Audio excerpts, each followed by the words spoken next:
Mm,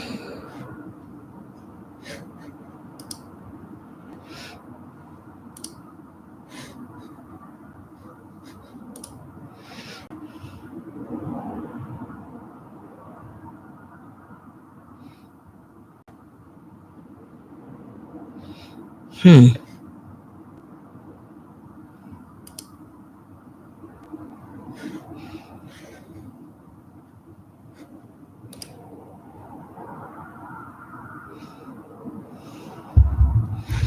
What a weird. Oh, jeez. Okay.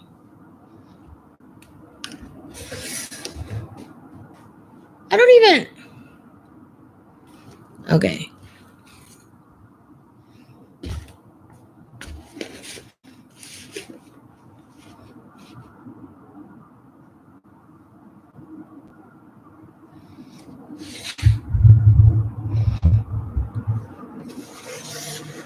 Hello?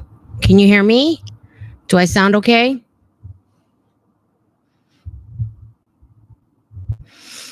How's my sound quality, y'all? Can you hear me good? Okay.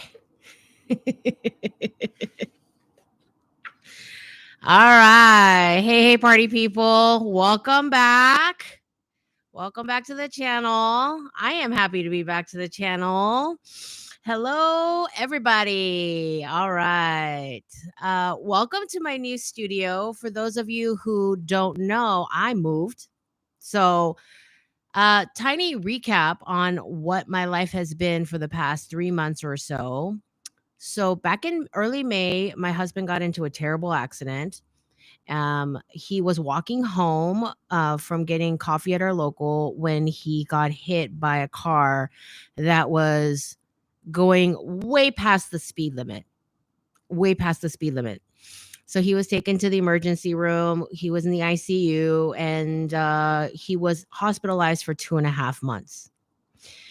During that time, when doctors felt like he was going to make somewhat of a recovery, he had a lot of broken bones, and they asked us if our house had stairs. And it did, our old place. And so, if you had seen any of my live streams or any of my studio shots before, it looked really different. And my old studio was like kind of like a square, but this one is like really oblong. It's kind of shallow, but it's really wide. Like it goes really far that way. And so while I was trying to spend as much time as possible in the hospital with my husband and overseeing his recovery, I was also moving into a new apartment. Luckily, it's in the same building as before. My building manager and my landlord were actually really good about helping me through this whole process. I'm friends with my building manager and I've been at the same apartment for 16 years. So my landlord knows that I'm a reliable tenant, those kinds of things. And so they helped me move into the same unit. My brother came up to help me. So I'm in my new place. I don't know if any of you saw my Instagram story from this morning, but I haven't done my makeup in almost 3 months. And when I was moving, I didn't pack. Not really. Um, my husband has two sisters and they each take a turn coming here, and I have two siblings, one sister, one brother, and they each took a turn coming here. So I didn't pack. My friends came to help me pack, and I can't find anything, which is fine. I'm not complaining. But that also means I can't find any of my makeup brushes. So everything is just like liners and fingers. And my studio is a disaster. Good time. So I don't know if you can see, but back here is my husband's office. That's his business. And that's like, do you see how much of a disaster it is? That's just what it is right now. Okay. That's my bookshelf. Uh a lot of you may recognize my cookie cutter, my cookie cooling rack that I bought at a restaurant supply store. The big cookie cooling, the cookie baking trays, they're perfect for, my projects that are big sheets of paper. they're flat. That's the kind of storage I need, which is also these drawers down here. You can see my captain's hat. And the only reason I have my setup is because I've been making Patreon videos. So, if you miss me, go on Patreon. That's where I've been making all my content. I still have to organize all these books. This is going to be kind of my new studio backdrop. My lights are up. My rack with like patterns and things is over here. And my sewing machines are over here. And then my mannequin. And then my big cutting table is back here. All the curtains are, well, this one for light, but basically all the blinds are pulled down because it's California and it's summer and it is so hot. And I do have AC, but I try not to run it too much. But yeah, here's my new space. My husband is doing really well. He got discharged from the hospital last week, and we are starting outpatient rehab every day, Monday through Friday, starting Monday. So he'll be at the rehab facility a few hours every day, just working on getting stronger. But yeah, so things are looking up. We still have a lot of things in terms of like household tasks, dealing with health insurance. Where are my US citizens at? Where are my Americans at? Yeah, we have to deal with the mess that is health insurance in the United States, and just getting back to the swing of life, and um, getting back to work and things. But I will be back to making YouTube content eventually, hopefully sometime in August. But again, if you miss me, come join me on Patreon. I have a ton of content over there. A ton. So that's what is going on with life. One more thing I want to talk to you about in terms of getting back to work.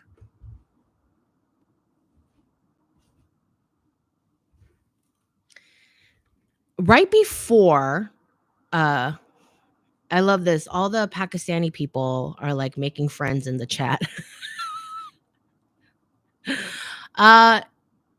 Anyway, so right before the accident, one of the projects I was working on that I had teased people about was a sketchbook that I was going to be selling, and it's done. The sketchbook got done while my husband was in hospital, and the people over at Etched, listen, they have been so nice. They have been so understanding. They have been so patient with me. Like, the project was just about done when I was in hospital, and I was like, listen, I like I have to deal with this. I don't have time to make a peppy marketing video for a sketchbook as much as I love the sketchbook. Can we put this project on hold? I want to come back and promote it properly. And they're like, of course, because they're awesome people. Here's the book, you guys. So this is the sample, Zoe Hong X Etch. This is like a copper foil. I love it so much. I love it so much. It's black, naturally. I mean, did you expect another color? No, you did not. So here's the sketchbook. It's got the elastic like most sketchbooks do. It's got a little bookmark. Now listen, a little love letter to my students. Here is what makes my sketchbook a little bit different, other than the fact that, first of all, it's made out of stone paper, which means it's paper made out of limestone, construction waste limestone. Okay. And it's very smooth. Do you see? There's figure and flat templates in here on all the pages. So you can use my templates right in the book. So figures for, sketching out ideas and just slapping the stuff down, and then flat templates so that you can figure out all the technical details and really start thinking about the product development process, because this is really a book for designers to really get your ideas nailed. This is not like and I'm not dismissing these kinds of sketchbooks. All these sketchbooks already exist where it's just blank pages and you get to fill them out with whatever your dreams desire and everything. This is about getting S done. It's about getting stuff done. It's like getting those ideas down and then working out the details before you can start moving them into tech packs, like picking out which ones need to be moved into tech packs. I also have, like, some of the figures are different. I have side views, I have front views, and then I have, oh, wait.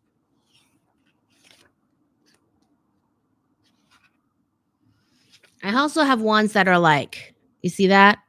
For like swimsuit designers, lingerie designers, like torso close-ups. You see that?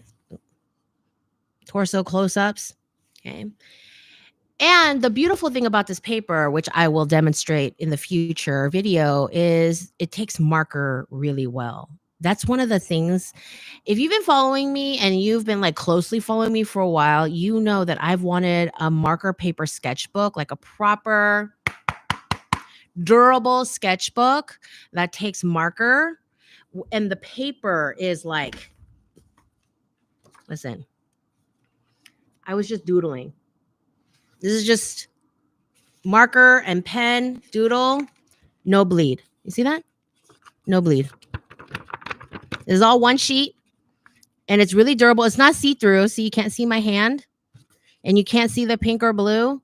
It's durable paper, takes marker, and it doesn't bleed. Okay?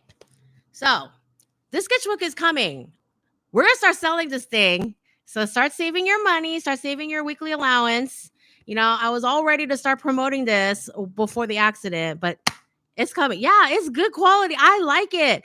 I have another one. Okay, so when Etch first approached me, they sent me just like a blank sketchbook. They're like, "How do you like the sketchbook?" Right? And I effed it up. Meaning, I tried. Like, I went aggro on it with pencils and pens and markers. Do I have that one?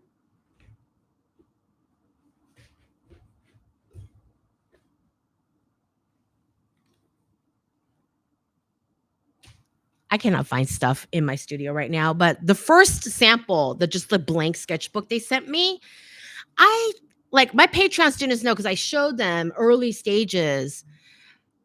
I was really like tackling it with gouache, watercolor, like everything, and really trying to mess up the paper. No, it's great. It does a lot of stuff. It does a lot of stuff. Sketchbook versus iPad. Listen, that's apples and oranges. You want to do digital, yeah, get a tablet. If you want to do things by hand, get a sketchbook. So, here's the thing. The thing about sketchbook versus iPad. Okay, there are people, and I need Kleenex. There are people who follow my channel, in this group here, that want to be better illustrators, and they want to make a career as an illustrator. They want to pursue illustration in different ways. And so if you want to pursue digital, if you want to pursue illustration and do all these things, and you want to explore iPad, that's great.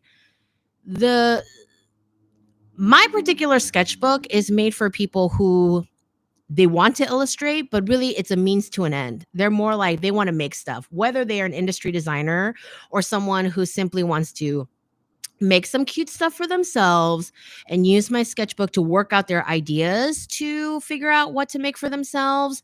It's like a process sketchbook where they're working out the ideas, and it's eventually going to become an article of clothing.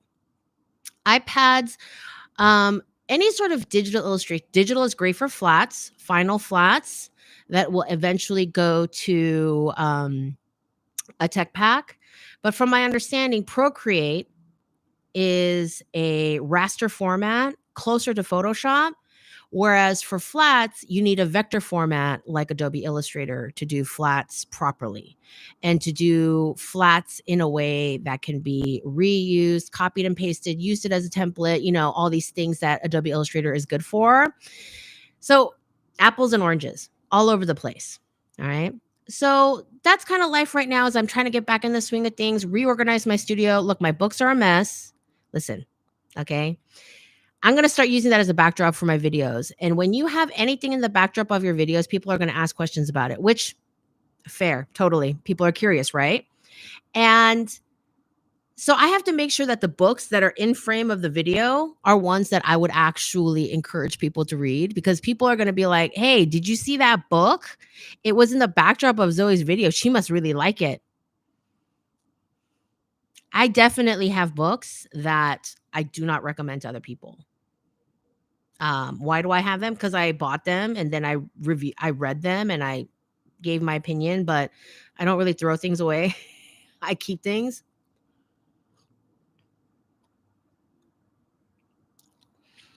So where are all my coasters? Cannot find anything. Okay. So I gotta sort that out. Okay. Please believe that your husband's better. It would take time and effort. I had a horrible accident 7 years ago. I had a spinal cord injury. I was paralyzed from the waist down and I am walking. Anna, that's wonderful. That's congratulations. Congratulations. Wow. That's incredible. Okay. Oh, sorry. I just got caught up in your comment, Anna. Now I'm like, oh, okay. So that's my life update. The next thing I want to get into is a bit of a design lecture based on a question I received. So in Patreon, I do a monthly Zoom live stream like this where people can come and talk to me about anything that they want in regards to fashion, their careers within fashion, anything related to the courses that I teach on Patreon, all these things. Someone asked me, Zoe, how do you design sustainably? And so I want to talk about that a little bit today, because uh, it is a thing. And listen, right now, it seems, and I don't know if I'm the only person who thinks this way, but it seems to me that everything that is available in sustainable fashion right now, it just looks like it was made for a lot of white women who drive Range Rovers to their morning yoga class. Okay. It's very like neutral palettes and easy fitting and loose. And everyone's going to go meditate after school. And just, it's like soft blues and whites and very dreamy. And there's literally nothing wrong with any of that. Okay. First of all, let me just say, I am a big fan of you wear what you want to wear. However, that can't be the only way to be sustainable. That cannot be the only aesthetic associated with giving a crap about our planet and our fellow people. Okay. Like, you can look like anybody and care about the planet, is what I'm saying. And you can have any kind of personal aesthetic and style and care about the planet. Okay. So, in terms of like designing specifically for sustainability, it's not about the aesthetic. It's not about the actual colors themselves, but about the dyeing process. Okay. And it's not about the specific silhouette. It's about figuring out ways to use, well, not use less fabric, but create less fabric waste. You can use as much fabric as you want in one silhouette. It's about creating pieces that don't create a ton of fabric waste. Or if you do create a lot of scrap material, figure out a way to use the scrap material thoughtfully. Okay. And so there's that. So on the one hand, you can design however aesthetically, whatever you want, whatever color you want, whether you want something super tight and fitted, whether you want something very blouson-y, whether you want something that looks extremely what is it? Non-binary, like androgynous, unisex. It's like going through all the 90s terms that we don't really use anymore because I'm old lady, okay? But the number one way to design sustainably is to stop. First of all, number one, stop making so much stuff. Just stop. Some of you may have noticed there's this meme going around all over social media right now that illustrates everything I've been saying forever. And it's like one of those like pick stitch things with 4 boxes, and in each frame is an identical photo of a landfill full of rotting clothes. And it says um sustainable clothes. fast fashion clothes, luxury clothes. Like they're all the same.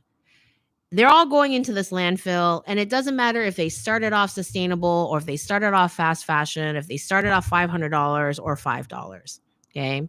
Now, it matters how long it's going to stay in that landfill, but up to a certain point, it's like right here, right now, what does it matter? So, the number one thing you need to do is stop making so much stuff. Stop. Just stop making so much stuff. And what does that mean for designers? Number one, lower quantities. Okay. Literally stop making so much stuff. When you're producing, just literally stop producing so much stuff. Number two, figure out a way that you can cut to order. Okay. It used to be, and listen, there's the wholesale system and there's the direct to consumer system. And I'm not about to say one is inherently better than the other, but it used to be when a lot of things were wholesale, like a store would order 100 units. And then you would order, like, let's say 103 units, like a couple extra just in case, extra samples, emergencies, whatever, right? So you would make 103. And so you wouldn't be making so much waste. You're cutting to order.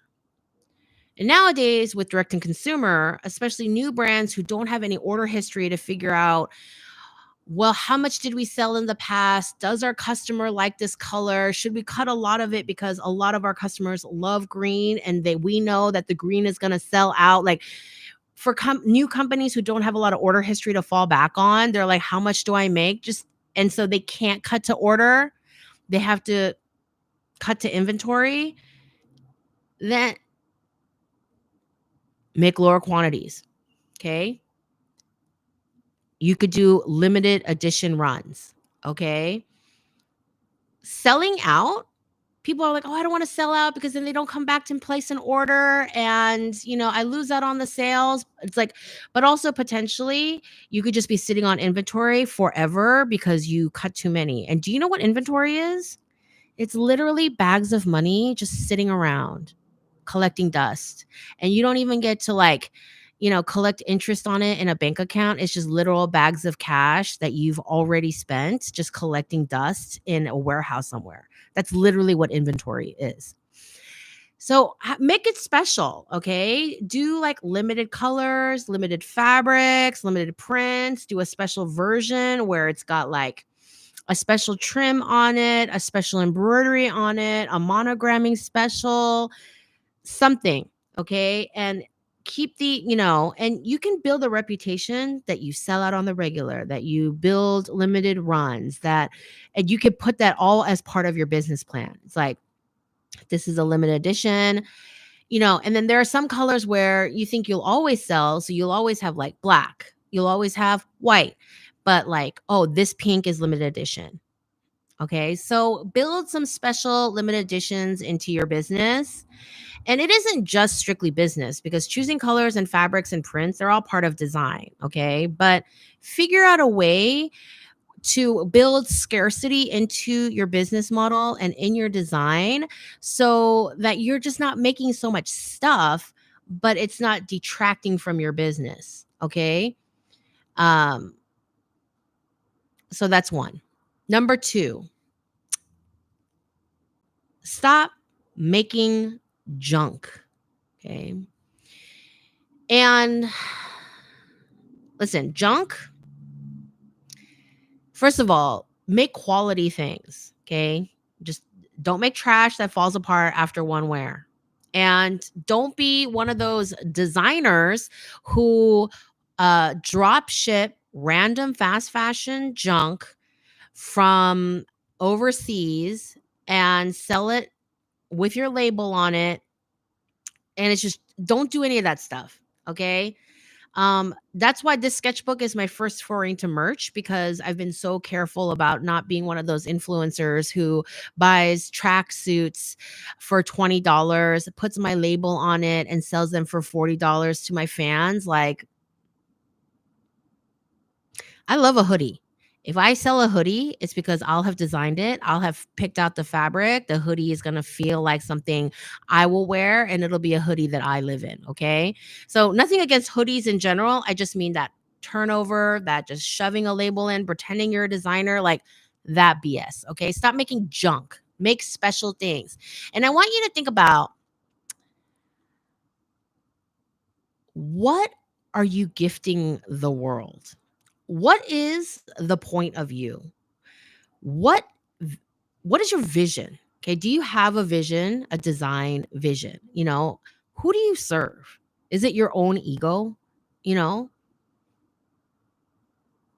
instead you should be like, okay, who is my muse? Who is my customer and who is my muse, and what magical things am I going to make to clothe my muse, my customer? Okay? And people kind of shy away from this word, my customer, and they want to use more the word muse, whatever. Okay. But I'm of the generation that grew up watching Fashion File and fashion television on cable TV, starting from junior high, late elementary school. And I remember Tim Blanks and Elsa Clench talking to these big time designers, Gianni Versace, Karl Lagerfeld, backstage, the OG Valentino, like backstage at their shows, and they're talking about the Versace woman, the Chanel woman, the Valentino woman, and who they are, who their muse is, and what qualities they possess, and what makes them to design for them, and what kind of image that they want them to exude, and all these things. And it's like, yeah, they also care about the customer. They're about merging their customer with their aesthetic vision and creating something that somebody out there actually wants and needs. Okay. And I'm not dismissing anybody's personal aesthetic, because everyone has different aesthetics, and things that I think are personally ugly sell well all the time. All the time. Okay.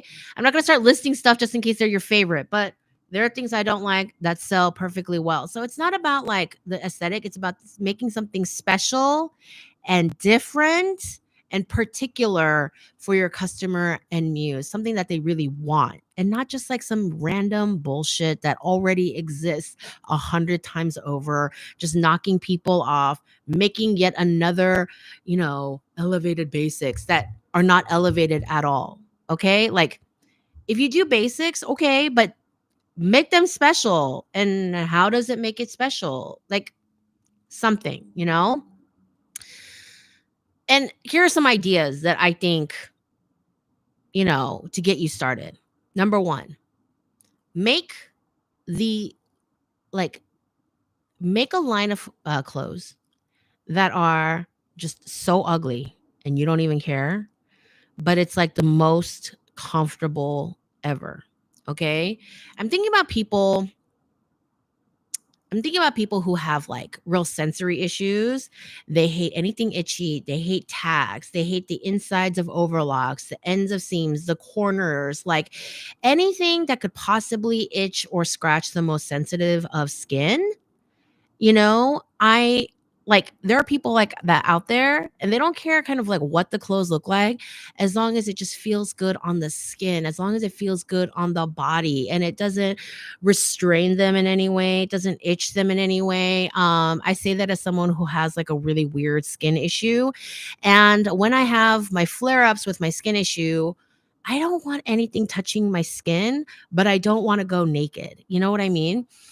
And so think about that. Okay. Think about just, you know, like,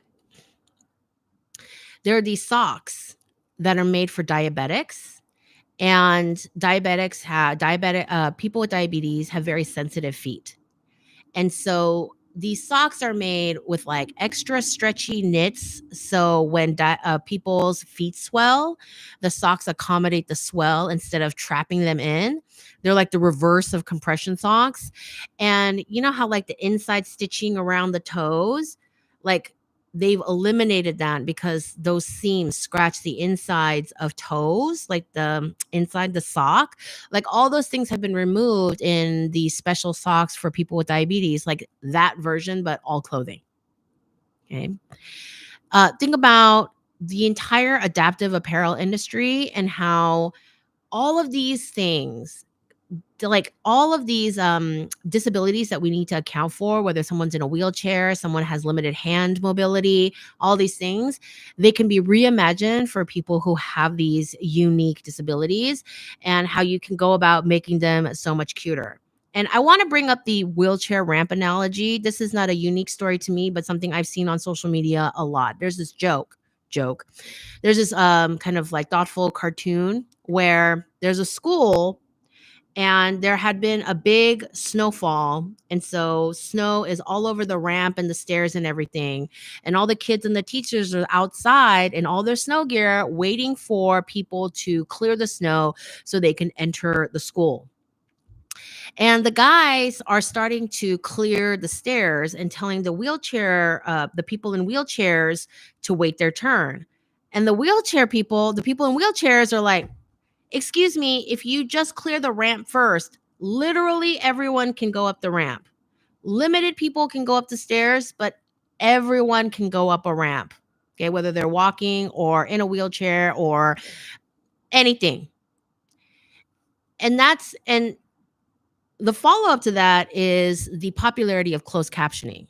Okay, originally closed captioning was developed for the hearing impaired, and it became more and more popular, so that now even when your hearing is just fine, people love using closed captioning on Netflix or whatever streaming service they're using.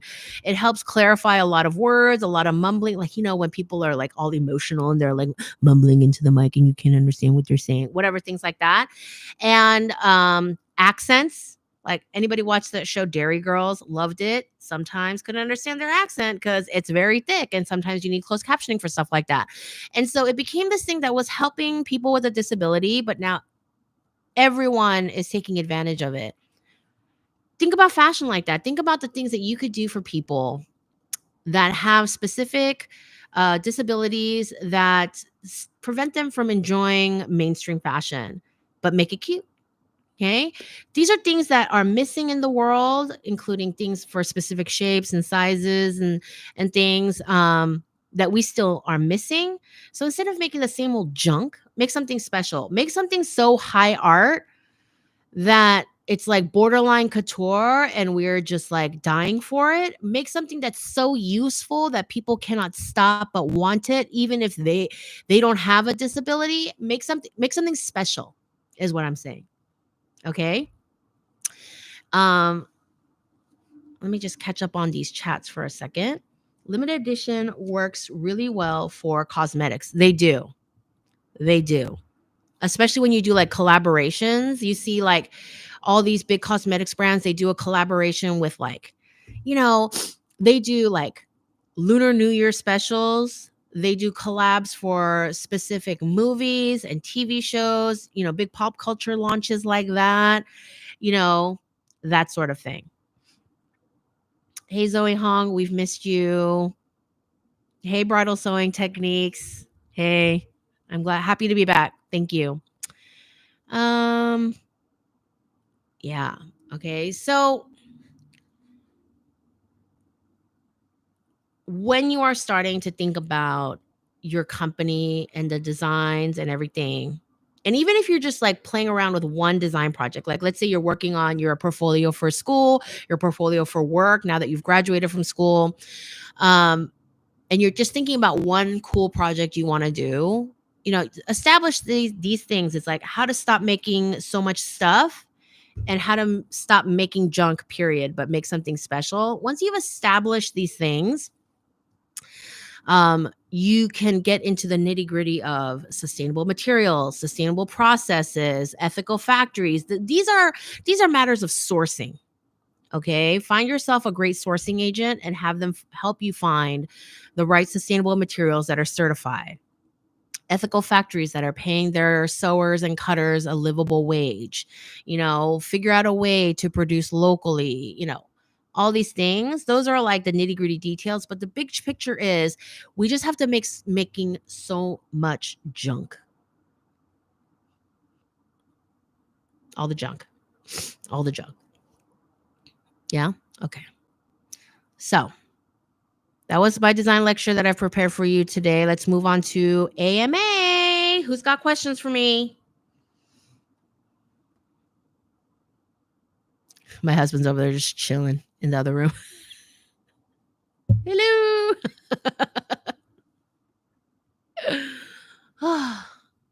I'm glad I'm doing this early in the morning because it's not hot yet. Otherwise, I'd be sweating in this room. And I can never turn the AC on while I'm recording or live streaming or anything because it's so loud. So loud. Do I have any questions in the chat? No. No questions. Does that mean I can close up the live stream and I'm done? Oh, okay. Hi, Zoe. I'm planning on starting a pattern shop. I've been thinking how to approach this in a more sustainable way. Although I think making your own clothes from scratch already is a big step to reduce consumption. Do you have any recommendations? So you sell patterns to people. Pattern shop. Okay. That is really cool. And, putting together patterns for people is probably like the number one hurdle for people who want to make their own clothes. However, I feel like you could take it a step further and create DIY kits for people who want to make their own clothes, like source their fabrics, and like you could put together a kit for like, I'm going to start real simple because most people like to start real simple. You know how much I love aprons. That has not gone away. But let's say you want to do a DIY apron kit. And it can be like a cooking apron.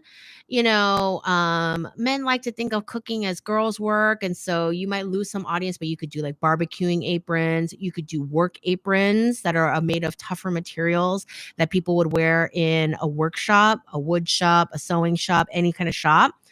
And so you have the pattern for the apron, and then you source the material and you include in your kit the yardage you would need for the size that they want to buy and all the materials. And if they need special trims like grommets or whatever, and you sell the whole package of materials and pattern and sewing instructions. And they just have everything they need to make it, maybe other than the sewing machine. And so think about how you can parcel those things, because I think that if you want to encourage people to make their own things, because yes, I do believe that if people make their own things and they have more of an attachment to something in this way, they are more likely to take better care of things, keep things longer, repair things instead of throw them away, all these things that if you remove the barriers in this way, they are more likely to shop with you. So you can start small with something simple like tote bags, aprons, t-shirts, and mending kits and all these things before you get more advanced into different silhouettes and stuff. And yeah, sell the whole package, sell the materials, sell the instructions, like that sort of thing. I have a graphic design degree and considering getting my MA in fashion, how much of my skills will transfer over to the workplace as a fashion designer, being a graphic designer? So if you're thinking of being an industry designer in like a corporate work office, a lot of them, because you will no doubt know how to use Adobe Photoshop and Illustrator very well. And the exact tools that you use in Illustrator and the exact things that you do might be different. But if you're already using a vector program like Illustrator to draw out your own logos and work with layers and colors and gradients and all that stuff, then you're transferring those skills into drawing flats. And so you're going to have a leg up in terms of how beautiful your flats are and how you layer those and how to like group things for like, your future flats library, that sort of thing. Usage of color, like literally everyone uses color theory. Often there are some fashion schools that do a specific color for fashion class, but most art schools, they do a very generic freshman level color theory class that is for anybody at an art school for any major. And so color theory applies to everyone. So your understanding of usage of color, while things are different for fashion, you have that background knowledge of color theory. You will need to understand how clothing comes together not in terms of becoming the most masterful sewer of all time, but how clothes come together so that the construction skills you learn help you become a better designer in terms of what is possible as a designer. So there is a lot of overlapping skills in terms of drawing, color, software, possibly some art history if you got a degree and got some like liberal arts, art history background. But there is some overlap, and I think that there are all kinds of different master's programs. There are some programs that will let you take a master's in just a somewhat related field like graphic design. Some schools will insist that you must have a fashion bachelor's before you can take their fashion master's. Some are like, whatever kind of bachelor's you have, you can take whatever master's you have. So if you're looking into a master's program, ask each school separately if your bachelor's is going to be okay for you to take a master in fashion design. Okay. So that one is going to be really important. Brent, hi. I've been wanting to ask you on any tips on coping with burnouts. I found this in the stress of fashion school really deadly combination if I couldn't keep it in check. I do have a video called How to Be Productive If You're Feeling Like Donkey. Not everyone understood the joke that I mean donkey by ass, like how to be productive when you feel like ass. But I do have that. I always encourage people to, if they can, take a little bit of a break, so that you're not just like trying to like just really push through. Because sometimes grinding and pushing through helps, but I also think that moving your brain space differently works better. And so you can do a lot of other things, work on different projects, do different kinds of homework, clean your house, like do other things if you have a lot of things to do, and take a break from a specific project. Burnout is inevitable for anyone in any industry. And so just trying to kind of, keep a healthy mental state, take care of your mental health always, steadily and consistently, will really help prevent burnout. But once you're there, you kind of do need to take a break. Naps, snacks. I find keeping a schedule helps, a daily schedule in terms of your mental health, so that you are scheduling in breaks for snacks, naps. Even if it's not a nap, just a quiet time where you spend like 20 minutes staring at the ceiling, not thinking about doing anything, can be incredibly refreshing.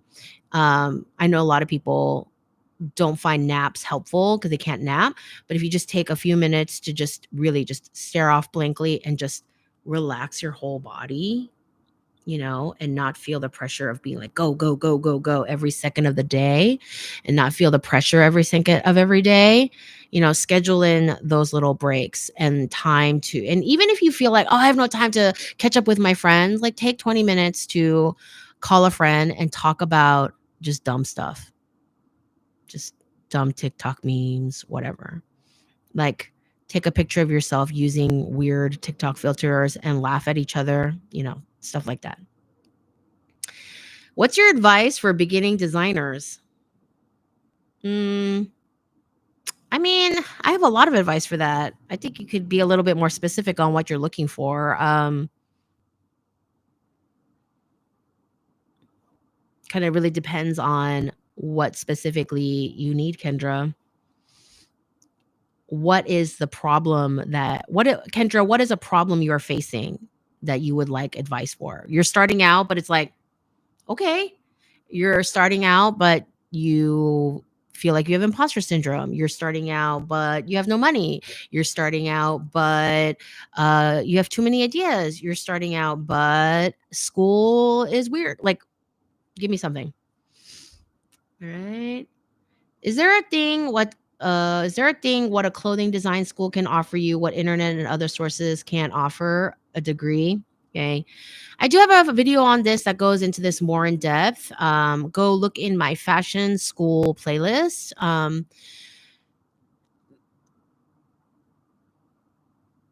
Okay. Let's say you don't want to go to fashion school. the things that you get taught out of fashion school, you have to learn somewhere. You have to learn how to make clothes. You have to learn how to sketch. You have to learn how to put colors together. You have to learn some basic costume history. So you sound like an intelligent fashion and professional.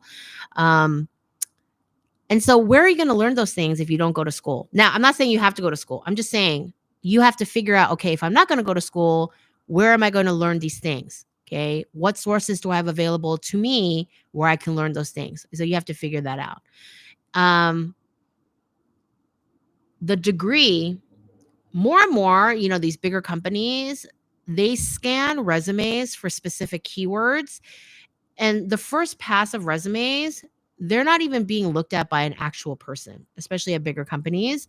They're run through these scanners that are looking for keywords like BFA, MFA, fashion designer, like keywords that are in your work history and your schooling.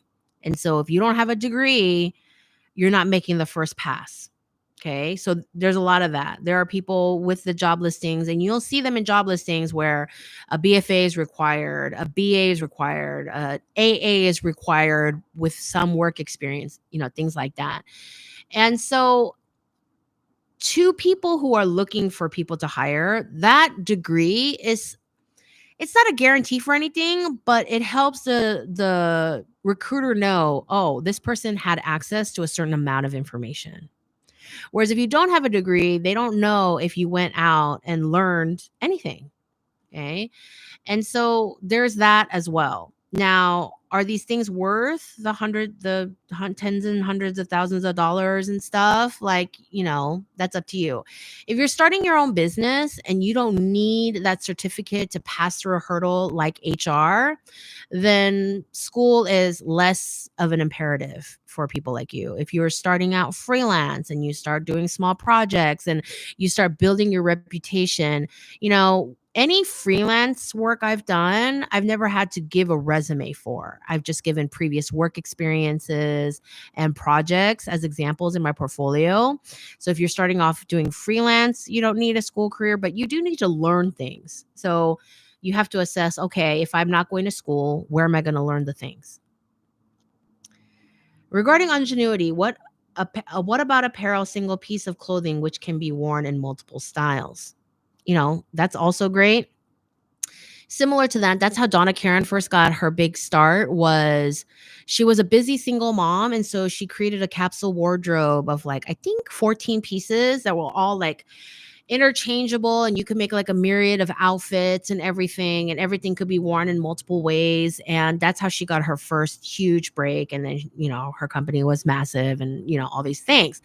And she was a Parsons dropout famously, things like that. And so yeah, think about things that women need. She really thought about something women like her needed. Like during that time period, it was still very I mean, it still is a little bit, but very frowned upon to be a single mom, to be a divorcee. Like this whole idea of working moms, even if they were still married, like working moms who wanted to have a career, wanted to have children, were very busy and needed help looking professional and looking put together while being very busy. These things were real concerns that were unaddressed back then. And she took that opportunity, snatched it up, and she was able to start her empire that way.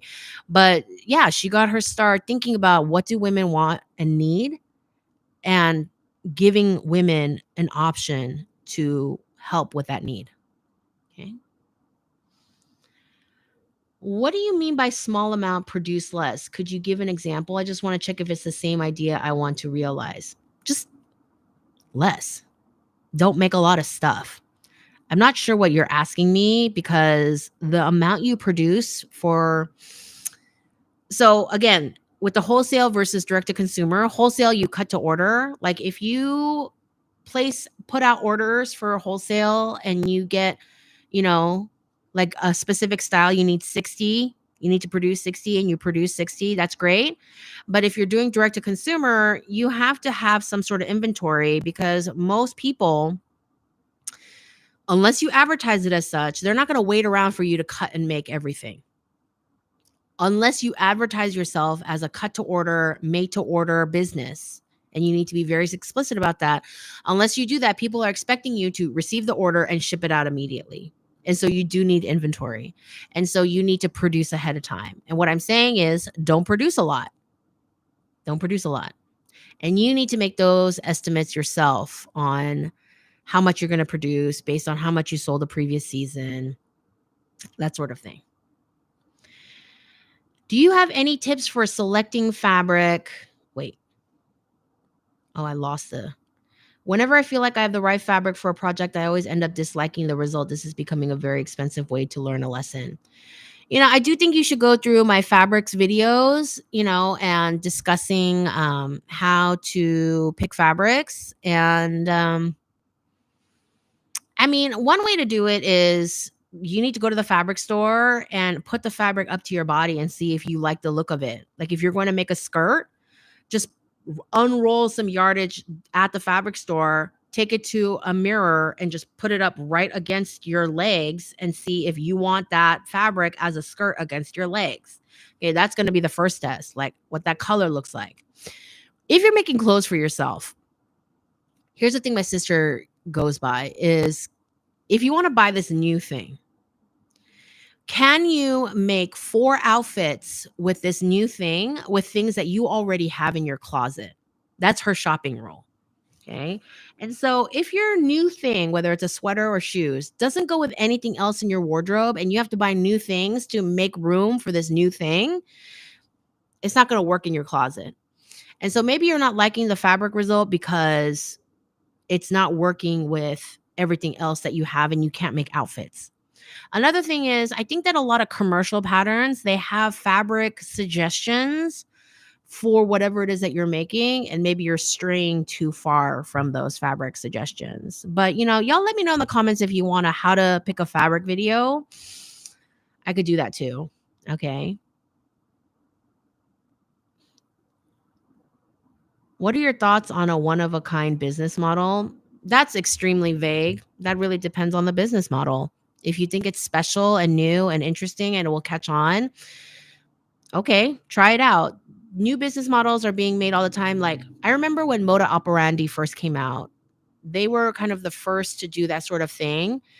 Their business model where they put up pictures of fresh off the runway designs and you basically pre-order and give them the money. The designers get the money to produce that style. And then you eventually end up with that garment. It's like kind of a more glamorous fashion version of Kickstarter. So, and that has worked out really well for them. So, I'm not against new business models. Although, when you have a model that people are not familiar with, like Moda Operandi, you have to communicate with your customers so clearly. So clearly. Okay. Can you name 5 of your favorite runways of all time? No. Not because I don't want to, but because I don't really I don't have a list like, oh, X designer, spring 2005. I don't have a list like that. I just don't. So if I don't have a degree in fashion, what do you think would be the best route to go if the master's program requires me to have a fashion degree program? You have 2 options. You have to pick a different school or you have to get a fashion bachelor's. That's it. And you have to figure out what you want to do. Any resources for purchasing interesting textiles online by yardage? I want to be able to support manufacturers who are creating new and innovative fabrics.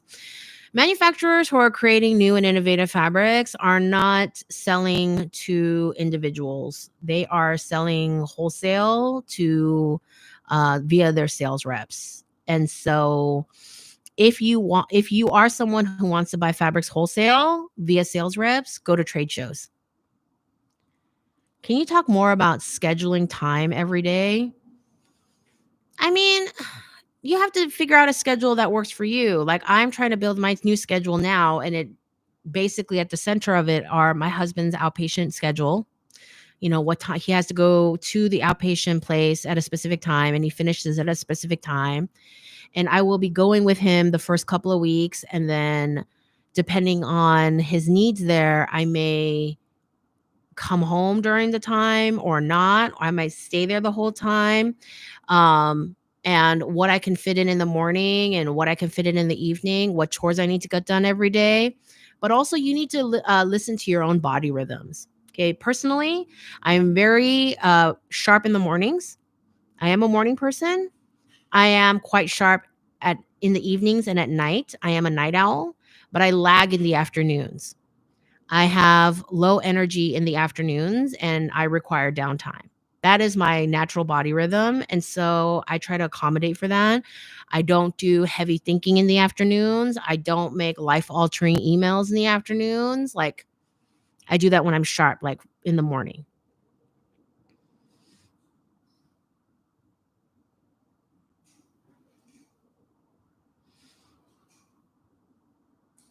Oh my God, there's 1 second. My husband needs something. You okay? What's going on?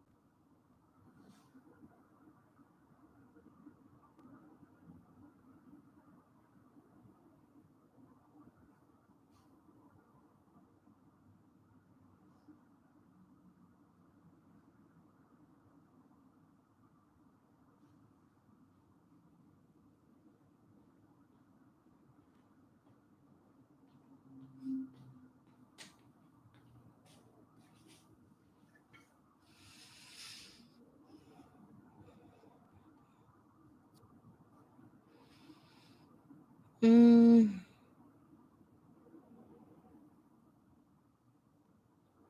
how do I manage my fear of presenting my work to teachers? There's one that literally makes students cut up their work with scissors if she doesn't like it. Report that teacher. Teachers should not be doing that. If you can anonymously like report a teacher for being a fucking asshole, pardon my French.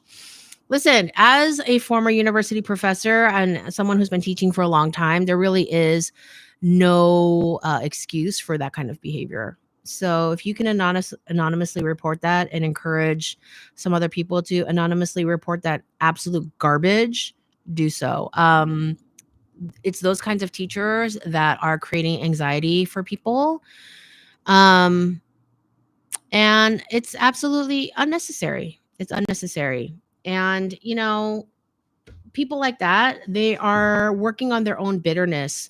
They probably hate themselves and hate their lives, and they're lashing out at poor students by doing that kind of BS. And so just think about it. Every time you want to report something, or anytime you want to present something, just be like, you're not any better than me. And I'm not any better than you, but just like, whatever, it's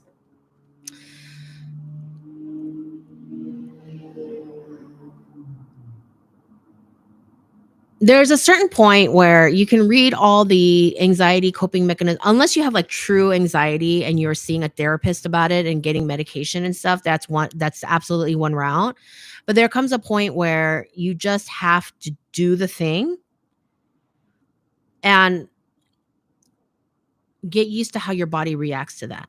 Like, put yourself out there, see how your body reacts to something, and figure out how best to go about it, because that is what you need. Okay. Imposter syndrome for beginning designers. I think I'm going through it now. Mm, the only people who don't experience imposter syndrome are those who think they're too cool for school, and they're generally not. And so, if you have some form of imposter syndrome, it's really like a good thing that you are keeping yourself in check and that you are not an egotistical uh, jerk off. So, yeah. There are a lot of articles that talk about dealing with imposter syndrome. I'm not going to add to that mess. It's just something that you have to.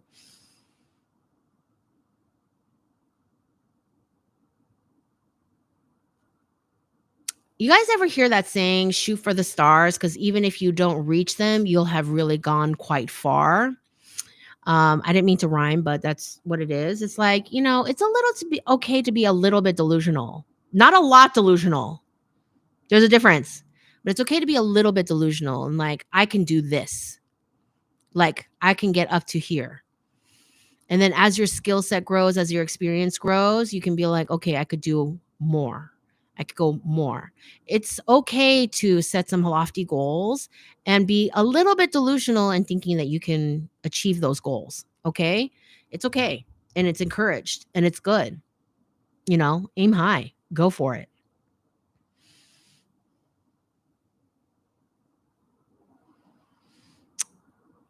Would you have advice working towards paid design entry jobs post BA experience? I see mainly jobs.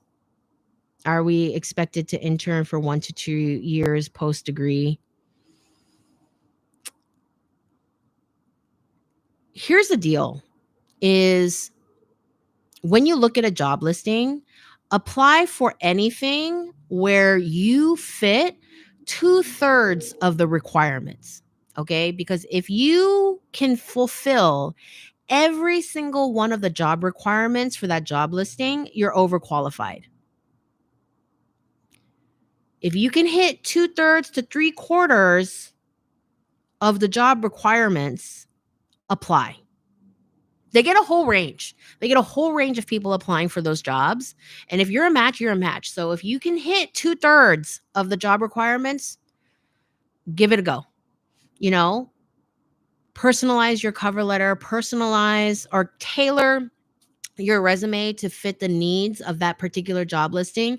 The number one thing you can do wrong is to just give out blanket, very generic resumes to everyone. Really tailor each resume, give it little tweaks to make sure that it's the one, it matches the job listing, and then apply. Okay, I'll be right back. My husband needs me for something.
All right. How important do you feel new textile sciences are, and do you think all designers should research this field? Yes. I've said this 100 times. Textile technology is the future of fashion. So if you want to go into textiles and develop new textiles, and it's not even just about sustainability, but really like anything new, like how many shift dresses have we seen? But can they be made new by 3D printing them, by creating new ways of printing, creating new ways of dyeing without water or less water, creating just new materials, period? Yes. Yes.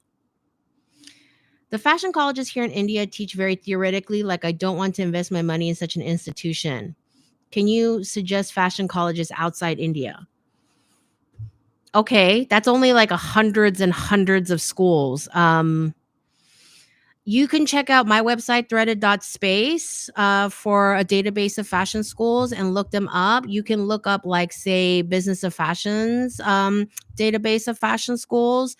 All those databases exist, and you can compare and contrast notes and what other people say. A lot of people also talk about their fashion school experiences online. Look around. You also, go look at my fashion school playlist. There is a school video where I talk about how to pick a fashion school that's right for you.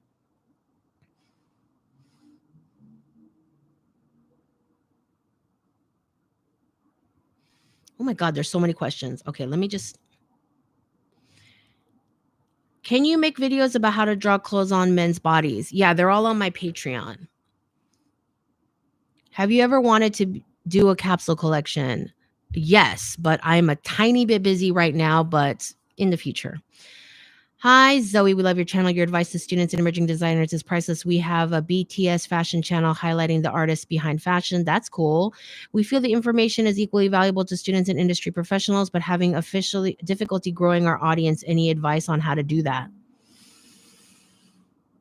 I mean, yeah, you have to increase your social media presence. You have to engage with your current audience on giving them what they want to watch. Like, as a teacher, I always have to balance making videos that people want to watch versus things I think people need to learn, which is why I'm on Patreon, where it's really about giving people the information I feel that they need to know. Also, there's a lot of great channels out there that help YouTubers grow. I would take their advice because those guys, like Daryl Eves and stuff, and vidIQ, and even YouTube's own channels, they're really keeping up to date on algorithm stuff, on how to retain your audience, on how to get new audience. I would recommend. We have a mutual connection, Allison at Grover Rad. I don't know. Okay. Pick a fabric video. Okay. I want to be a successful fashion designer. I have the talent. I know everything about fashion. I don't know where to start. Um,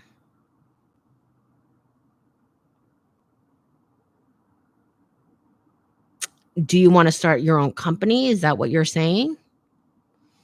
Hi, Zoe. I'm a third year fashion student. I'm planning to study abroad. I'm still considering whether I should choose Korea, Japan, or Italy. I'm also studying the languages.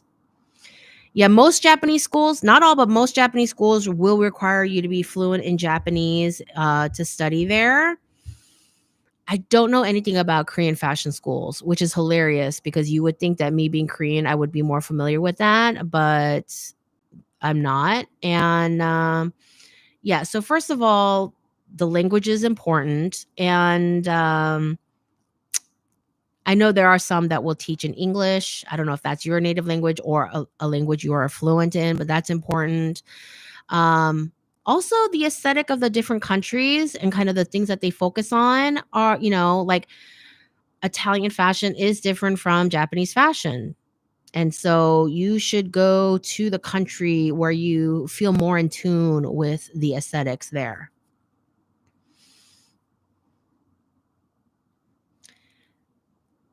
How do I get back to pursuing my own brand when I work for others and not being a competition or a knockoff? Well, then don't make anything that looks vaguely similar to um, what anybody else is doing. Just make sure your product looks so different that, people can't say, oh, they knocked me off. Also, unless you sign a non-compete clause, you can do whatever you want, really. It's up to you. And nobody can't say, like, oh, you learned about the embroidery process while working with me and now you're designing embroideries on your own stuff. That's not how that works. Like, yeah, I learned about the embroidery process at different companies, and if I were to do a different kind of embroidery in the future, I don't owe anybody royalties. I'm not knocking someone off just because I learned how to work with an embroidery company. Okay. Hi, hello, all these people. Hello, hello, hello. Everyone saying hi, hi, hi. Oh, Probus, yes. Yes. Okay. Hey Zoe, I study fashion design. I'm not confident in my design skills. What technical career pathways could you recommend instead of creative in the industry? Listen, okay, technical jobs are always more in demand. And so, technical design in fashion is a thing. And technical designers, they are an integral part of the product development process. And they often are the bridge between the fashion design department and like the rest of product development and production. And technical designers, they create the tech packs. And the thing is like people are like, oh, they create tech packs, blah. But there's so much that goes into tech packs, and a lot of actual designing happens at the tech pack stage, where you really like get into the nitty gritty of exact what button is going to be used. And let me tell you, a button can make or break a jacket. Okay. People will just stop stone cold at buying a jacket if the buttons look cheap, the buttons don't work, whatever. And you may be thinking, but people can replace buttons. People don't replace buttons. They replace buttons if they barely replace them if they fall off. But to buy a jacket and be like, oh, I'm going to switch out the buttons, hardly anyone does that. Okay. So even just something as simple as picking what precise button is going to go on a jacket can make or break a style, and getting to the nitty gritty of the fit. Fit is so important. Fit is so important. As anybody who shops for anybody, anything vaguely fitted, everyone knows fit is so important and so integral to whether or not you're going to wear it a lot, whether or not you're going to buy again from the brand, all these things. And so go look into my tech pack videos and see all the things that I cover in tech that are covered in tech packs and the things that you need to study. If you want to go even more technical than that, pattern makers, by and large, make the most money. I mean, executives aside. But when we're talking in terms of just like regular workers, pattern makers make the most money because they are the engineers of fashion. They create the patterns. They are the ones that actually figure out how the clothes are going to be made and how they're going to get put together. And once you understand pattern making, it's easier for you to learn how to put together things in digital programs like Clo 3D. Okay. So, um, yeah, deep diving into tech packs and how to put tech packs and becoming a technical designer. And there are plenty of schools that offer technical design degrees. So look into that. And, there are way more technical design jobs than fashion design jobs, and they typically pay a little bit better. Not as much as pattern makers, but a little bit better. Okay. Watching your videos is the most exposure I've gotten to the fashion industry. What do you suggest I focus on and include in my portfolio to show what aptitude I have gained so far? Well, first of all, there should be nothing in your portfolio that you don't enjoy designing. So don't try to force yourself to make a project just so it looks like you know what you're doing or whatever if you don't ever want to design it. Okay? If you never want to design children's wear, don't include children's wear. Um, your portfolio should include all the various skill sets like your understanding of mood boards, color stories, basic sketching, flats, how to put together a collection, your understanding of fabrics. So, like, if you have 3 projects, you should do a variety of materials. But again, only include materials that you are interested in designing in. If you have no interest in going into denim ever, don't ever design with denim. Otherwise, you might find yourself going down a denim track, something like that. If you want to show your breadth within evening wear, do a bridal collection, do a bridesmaids collection, do like a avant-garde evening wear collection, do a line for mother of the bride, get dresses that aren't dowdy and ugly and frumpy. Like, show your range in like different categories of evening wear, how to do evening wear without typical evening wear fabrics or whatever. Learn construction that applies specifically to evening wear, the different kinds of special seams and stuff, and how to put together tech packs for evening wear. Like, deep dive into something, but also show your breadth. But, it doesn't have to be evening wear, obviously. Pick a category that you really want to pursue in your career.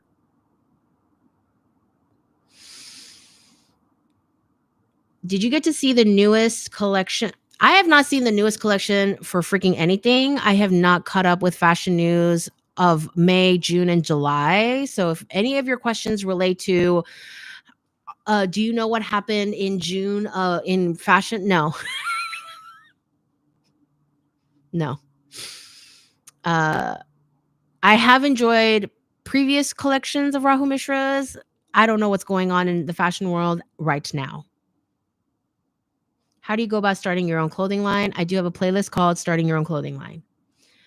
I'm a final year student in architecture. I want to change my career scope towards fashion. Will I be able to get into fashion school? Okay, so I went over that before about different schools and their um, requirements for getting a master's and what kind of bachelor's they need. You need to ask all the different schools. Um, you're a final year student in architecture. I don't know if that's a good idea. You might want to really think deep within yourself because senior year, let me tell you something about senior year. Okay. Everybody hates whatever they're studying senior year. They're so sick of it and they're so tired and they just want to graduate and get the hell out of school.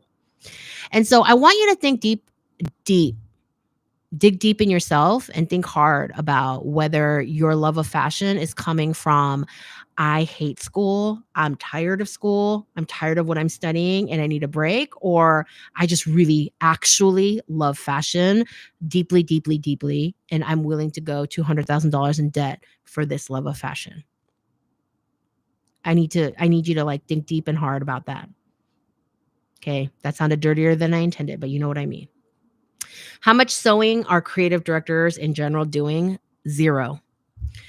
Hi, Zoe. Is Winifred Aldrich better than Helen Armstrong to learn pattern making? Every teacher has a teaching style and every student has a learning style. And you have to find the teacher that accommodates your learning style. What is a good source to learn pattern making? I don't know, which is why I started a Patreon with pattern making lessons because I haven't found anything out there that I particularly would recommend to anyone else.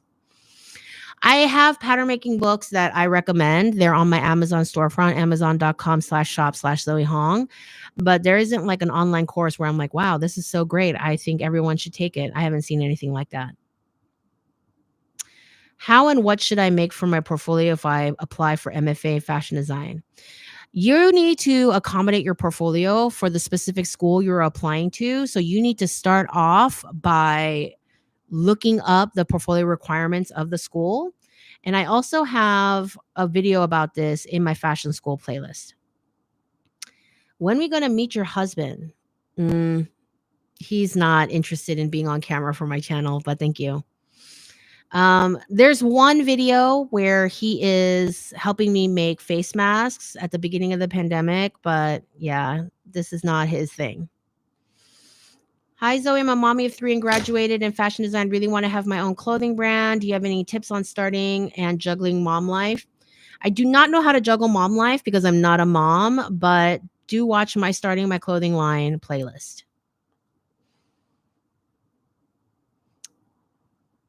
Are your pattern making videos primarily women's wear focused? Well, yes, but they don't have to be. I don't really go into like right now I've started with skirts. Okay, we're working on skirts right now because they are the easiest to fit on the body. And so I think it's the easiest place to start. And then we're going to work on pants. And I have a set of measurements that I work with that I allow people to use my measurements also, but also people are allowed to use their own measurements at home and make the patterns based off of those, your own measurements. And, hip and waist ratios are hip and waist ratios. There are men who have a bigger hip and waist ratio than I do because I have a really flat butt. So bodies are bodies. I just did a pleats video where you can make a kilt for a man based off of my pleat skirt video. When your boss doesn't have a fashion background, doesn't understand the industry, and doesn't seem to have much of an interest to learn, leading to some irritation of the factories, what to do? Get out of there. I used to work in a situation like that, and I got another job because it was affecting my mental health poorly. So, hi. I know that's very flippant, and I know everybody can't just get a new job, but I mean, it's just a lot of careful navigation. And it's always easier to find a job while you still have a job. So I would start looking now. Hi, hope you're doing better. Really glad to hear from you again. Do you think WGSN or sites like that need fashion designers? I really like doing trend predicting assignment. Do they need fashion designers? I mean, I'm sure they hire people with a fashion design degree and background. You could look into that.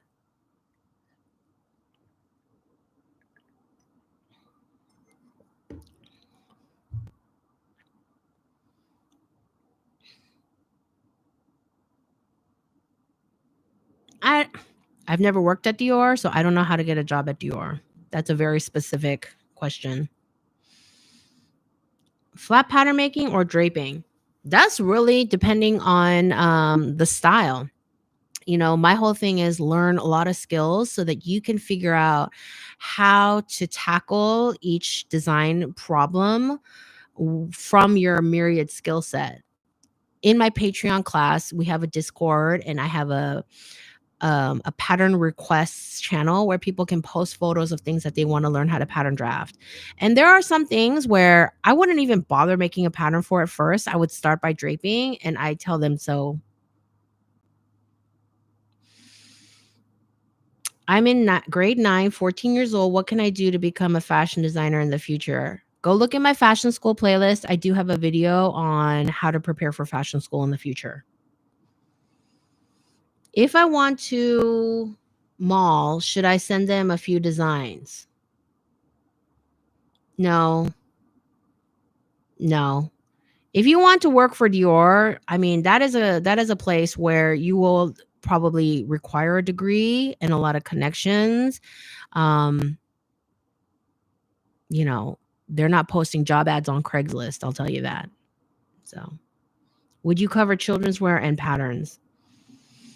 I don't have a ton of demand for that right now. I'm just doing adults right now, so it's going to be skirts, trousers, and then bodices, skirts, jumpsuits, outerwear. There's a lot to cover in adults before I get to children's wear, and the demand for children's wear is just not there yet.